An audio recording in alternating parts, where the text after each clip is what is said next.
O cérebro, ele não sabe distinguir o que é real do que é imaginário. Quanto mais você pensa naquilo que vai dar errado na sua mente, o seu cérebro vai acreditar. Se você caiu nesse vídeo, você é a pessoa que vive ansiosa, pensa que tá atrasado o tempo todo, vive inquieta, com o coração acelerado, e eu tenho certeza que esse vídeo vai te ajudar. Portanto, fica até o final, eu tenho certeza que você vai me agradecer muito no fim desse vídeo, porque eu estou disposta a servir e a te ajudar de fato, para que você entenda o porquê que você vive ansiosa e como parar de viver ansiosa sem motivo, porque de fato é sem motivo. Eu entendo que parece que existe uma cobrança constante dentro de você, como se você estivesse atrasada para algo muito importante, ou então como se algo terrível fosse acontecer com você caso você pare por, no mínimo, 1 minuto.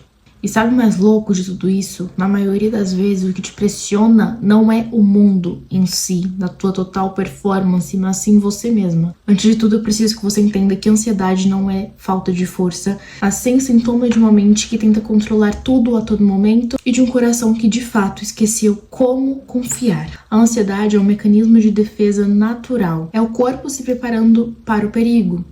Ok, tá tudo certo. O problema é quando o cérebro não sabe desligar esse modo alerta. Ele começa a reagir como se nós ainda estivéssemos lá atrás, quando os seres humanos precisavam sobreviver de fato. Eles precisavam lutar pela sua própria sobrevivência. Mas hoje não funciona assim. E acontece no nosso dia a dia, por exemplo. Ele começa a reagir, o nosso cérebro, eu tô falando dele agora. Ele começa a reagir aos e-mails, às mensagens, os negócios, às reuniões, as vendas que você precisa fechar, algo que esteja ali no interior do seu negócio, como se fossem ameaças, como se fossem ameaças de vida ou morte de fato. E automaticamente o sistema límbico, especialmente a amígdala cerebral, ativa o modo alerta automaticamente. E a partir desse momento, o cortisol e a adrenalina são liberados, e como não tem nenhum leão correndo atrás de você, você começa a correr dos seus próprios pensamentos. E o resultado de tudo isso, você vive em um hiperalerta crônico. O que é isso, Camila? Hiperalerta crônico. Sabe o que acontece? Assim que você acorda, me diz se já aconteceu com você. Você pega o celular e você vê os primeiros stories que aparecem na sua frente. Você acordou às 9, mas viu uma blogueira da internet que acordou às 5 e já resolveu a vida inteira dela. Você acha que você não vai se comparar? Principalmente quando a gente resolve peneirar o que a gente vê na internet. Quando você acorda e já vê logo em seguida a vida de 3 pessoas diferentes, você já se comparou antes mesmo de levantar, de arrumar sua cama, de escovar seu dente, de tomar um café. Sua vida é isso. Esses dias eu comecei a, de fato, peneirar o que eu via na internet, porque eu percebi que nem 10% do meu tempo estava sendo gastado com coisas que me favorecessem. Eu falo assim, questão de celular, estava passando mais de 10 horas no celular e na maioria das vezes procrastinando também. Portanto, comecei a peneirar de fato o que eu queria ver ou o que eu não queria ver. E é muito legal quando a gente entende que nós somos co-criadoras da nossa própria realidade, porque se você quer ver a história de alguém, é escolha sua. Se você não quer ver, escolha sua também. Se você quer tirar tal pessoa do seu Instagram, você pode tirar. Se você quiser remover tal pessoa da sua vida, não tô falando de tratar mal, mas se você quiser manter ela na sua vida, pronto. Se você não quiser, saiu automaticamente. Não me faz bem, vou tirar. Você é co-criadora, você faz o que você bem quiser. A partir do momento que você entende isso, você age com autorresponsabilidade em todas as suas decisões. E eu comecei a peneirar também os conteúdos que eu via na internet. Inclusive, parar de ver stories. Eu estou 100% mais focada nos meus projetos, no meu negócio, no desenvolvimento do meu negócio, e resolvi não ver stories, resolvi não focar em negócios de outras pessoas, porque eu estava me comparando, por incrível que pareça. Não é aquela comparação que fica correndo atrás de mim, mas eu estava meio que tendo uma comparaçãozinha. Assim que eu comecei a perceber, eu já cortei automaticamente. O que aconteceu? Eu acordei e o primeiro story que eu vi, eu peguei no celular automaticamente, já entrei no Instagram e o primeiro story que eu vi foi de uma amiga minha que começou um relacionamento. Eu vivo a castidade. E isso foi o único story do dia praticamente que eu vi durante uma manhã inteira. Por ser o único story do dia que eu tinha visto, isso ficou martelando na minha mente. Nossa, mas ela já é bem mais velha que eu, obviamente, já tem 23 anos, já tem a vida construída. Graças a Deus, que Deus abençoe aquele relacionamento, que dure bastante. Os dois são empresários, pelo que eu vi. Mas, basicamente, eu fiquei pensando nisso. o dia inteiro. E é loucura quando a gente pensa em algo e realmente fica se comparando com aquilo. Eu não me comparei, mas eu fiquei pensando naquilo o dia inteiro. Eu fiquei, nossa, ela tá namorando, que legal. Não, eu quero namorar, não. Mas eu fiquei pensando, ela tá namorando, que legal. Que legal que seja um namoro santo.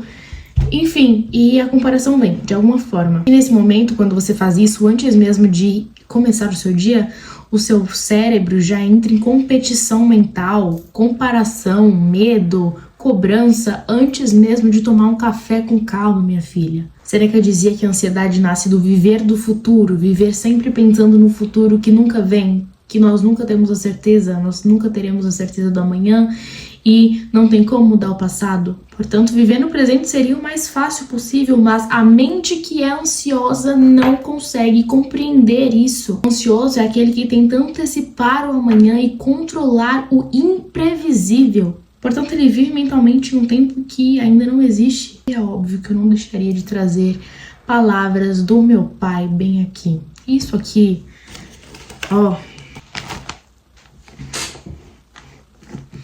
Pera. Jesus nos diz em Mateus capítulo 6, versículo 34. Portanto, não se preocupem com o dia de amanhã, pois o dia de amanhã terá suas próprias preocupações. Basta a cada dia a própria dificuldade, ou seja, já basta. Aí tu quer pensar no amanhã? Minha filha, você quer parar onde com tanta preocupação? Fora que, eu não sei onde ele fala aqui, mas tem isso da preocupação também. Você vai crescer pelo menos 1 centímetro se preocupando com algo que, obviamente, não está no seu controle? Não vai crescer. Isso aqui eu quero que você entenda também, não é uma terapia. Não é como se fosse uma terapia, é um conteúdo explicativo para que você possa amenizar isso. Mas para a sua ansiedade, você precisa ir a uma consulta, de fato, com um profissional que entenda do seu problema, que vai te especificar isso. Não leve isso aqui como uma consulta. Estou te passando o que eu sei. Óbvio que eu estou trazendo conceitos e artigos, pesquisas, tudo aqui com base em conteúdo, mas não é a mesma coisa de uma conversa com uma psicóloga, de uma consulta de terapia.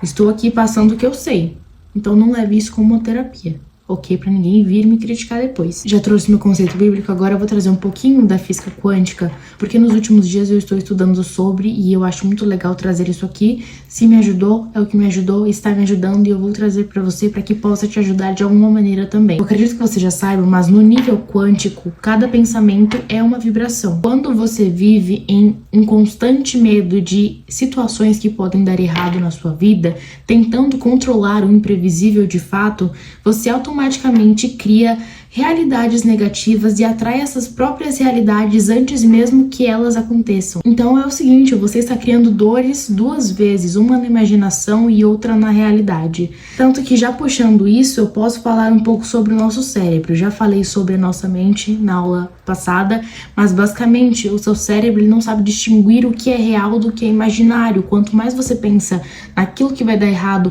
imaginamente, na sua mente, o seu cérebro vai acreditar e vai querer que isso se torne realidade. Quando se tornar realidade, não vai ser nenhuma surpresa pra você, porque você já fez o seu cérebro acreditar. Família, e quais são as minhas causas invisíveis da ansiedade? Pelo menos pra mim, era o seguinte. Em primeiro lugar, uma comparação constante. Você sabe qual é o verdadeiro algoritmo da ansiedade? É a comparação. Cada vez que você mede o seu valor se comparando com a conquista do outro, se comparando com a vida do outro, o cérebro, que é seu parceiro, às vezes ele pode ser muito inteligente, mas se você não treinar o seu cérebro o suficiente, ele vai ser um burro e vai pensar, nossa, nós estamos perdendo mais uma vez. E automaticamente tem aquilo e ele ativa o modo de urgência. O segundo ponto era o excesso de controle. Eu queria ter controle de exatamente tudo, mas não tinha controle de nada. Não tem como você prevenir o imprevisível. A mente ansiosa, ela não tolera a incerteza. Ela quer prever tudo. Ela quer saber o que vai acontecer amanhã, o que vai acontecer depois. Quer mudar o passado, mesmo sabendo que qual a lógica, não tem como você mudar. Mas a incerteza é sim uma parte do crescimento. Quando você tenta controlar o incontrolável, você está simplesmente vivendo em resistência permanente. O terceiro ponto era não estar presente. Você não está aqui presente. Por exemplo, você está ali lavando a louça, mas você não está aproveitando o momento de lavar a louça. Você está escrevendo um roteiro, pensando nos seus projetos, mas você não está presente ali porque a sua mente ou ela está pensando sempre no passado, ou no que você poderia ter feito mais cedo, ou no caso passado do mesmo jeito, ou no futuro, no que você pode mudar. Nunca focada no que você pode fazer no momento. Nunca focada no momento presente. E o único momento em que você pode mudar algo é, de fato, no momento presente. Quarto ponto, trauma e repetição. Ou seja, experiências antigas geram circuitos neurais de vigilância. O que isso quer dizer, mais uma vez? O seu cérebro ele se acostuma a esperar o pior, basicamente. É como se ele dissesse, se eu sofrer antes, eu não vou sofrer depois. Vou sempre esperar o pior. Não vai doer tanto lá na frente. É aquilo que eu disse, que ele não consegue decifrar o que é imaginário do que é real. Mas a dor, ela acaba se repetindo e a paz nunca vem. Eu já falei isso aqui algumas vezes, mas eu vou falar novamente quantas vezes for necessária. O seu cérebro é plástico, nós temos uma plasticidade cerebral, ou seja, você pode modelar o seu cérebro a qualquer momento, tanto para focar em coisas novas, quanto para eliminar traumas antigos. Portanto, todas as vezes que você escolhe respirar antes de agir, você está criando um novo circuito. Isso está me atrapalhando. Eu queria muito que vocês vissem como é que tá aqui, porque eu tô gravando no modo cinema, e aí o que acontece? Ele fica focando aqui mesmo. Ele tá se mexendo. Tadinho, tá se mexendo. Tá sonhando ele. Por isso ele tava roncando. Voltando aqui, todas as vezes que você respira antes de agir, você está enfraquecendo um circuito de ansiedade e fortalecendo um circuito de paz. Agora eu posso falar do que eu ia parar de fazer. Parar de fazer isso aqui. Não sei porquê. Eu vou citar alguma coisa e aí eu começo. Aí chega. Existem técnicas de respiração consciente que de fato ajudam muito. Eu ainda não aprendi completamente a utilizá-las, mas se você perguntar para uma psicóloga, para um neurocientista que sabe muito bem sobre o assunto, de fato, que são formados, você vai entender do que eu tô falando, não uma estrategista digital que tá passando por as experiências que ela tem aqui. Mas essa questão da respiração realmente ajuda muito, porque você reduz a ativação da amígdala e aumenta a atividade do córtex pré-frontal, que é a área responsável, a área do nosso cérebro responsável por toda a atividade, pelos projetos, pelo foco. É basicamente a área da razão, da clareza, da decisão, e é muito importante você estar com essa área limpa. Eu não sou especialista no assunto sobre respiração, mas o que me ajuda é você respirar. Inspire profundamente por 4 segundos, Segure por 4 e solte por 4. Todas as vezes que você for agir, você tenta fazer isso de alguma maneira, mesmo que você vá para algum lugar reservado, e foque na respiração, respire bem mesmo. Faça isso repetidamente até você se acostumar e sentir que você está no controle, sentir que você está no presente. Isso não é uma terapia, mas é o que me ajuda. Você precisa reprogramar as suas crenças. Tem um vídeo aqui só sobre blindar a sua mente e lá eu falo um pouquinho sobre reprogramação mental também. Se eu estiver enganada, eu faço um vídeo só sobre reprogramação mental, porque é um assunto muito complexo. Às vezes, você só precisa entender que você vive ansiosa porque você aprendeu a viver em alerta. Mas você pode desaprender isso. Se o seu cérebro ele é plástico, você pode desaprender. Da mesma maneira que você consegue aprender as coisas, você também tem uma capacidade cognitiva de desaprender. E eu acho que o que você mais precisa nesse momento não é de mais controle. Você já tem controle suficiente. Só precisa estar, de fato, nesse tal controle, nas coisas que estão no seu controle e não no que não tá no seu controle.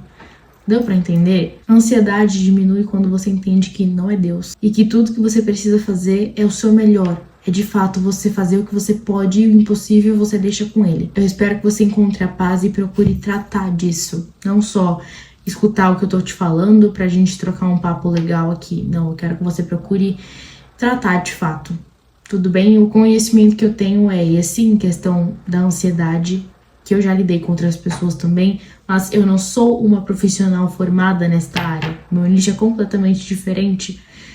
E, inclusive, aqui a gente fala sobre desenvolvimento pessoal, desenvolvimento profissional. E eu acho que esse lugar vai ser muito bom pra você, caso você tenha gostado desse vídeo. Faço o que precisa ser feito aí, estou me acostumando, estou voltando, começando nessa plataforma agora. Aqui eu falo sobre criação de conteúdo com propósito, identidade, posicionamento. Eu sou mentora e criadora de conteúdo, trabalho com digital há 2 anos.